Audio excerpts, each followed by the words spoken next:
Here we see 5 article titles from different peer-reviewed journals. The titles represent a selection of disciplines out of the social sciences, humanities, and the natural sciences.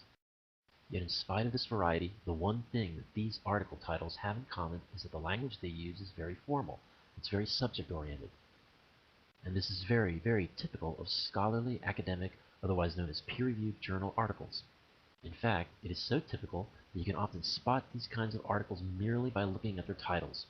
It is also highly unlikely that a major journalistic daily or weekly, such as the Wall Street Journal or Newsweek or Time, or even something like National Geographic, will ever have article titles that are like the ones you see here. It is just highly unlikely. Here we see an excerpt from a peer-reviewed journal article itself. This is a discussion of some research results.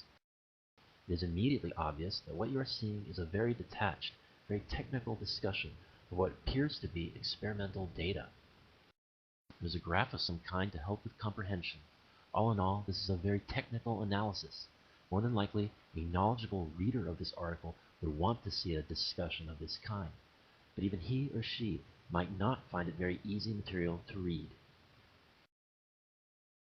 Now here is an excerpt from a completely different peer-reviewed journal article.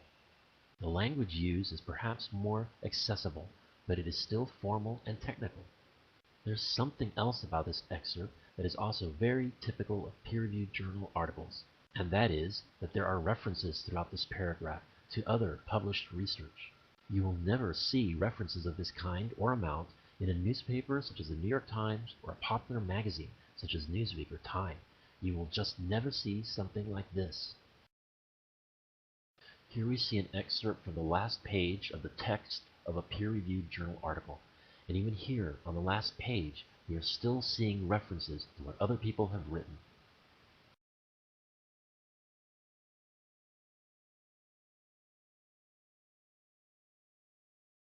So that's what you get when you limit your search results to peer-reviewed journals. A peer-reviewed journal article is, once again, a very significant kind of literature. It is not magazine or newspaper journalism at all. It is research that has, ideally, undergone a very strict process of review and analysis before it has been accepted for publication.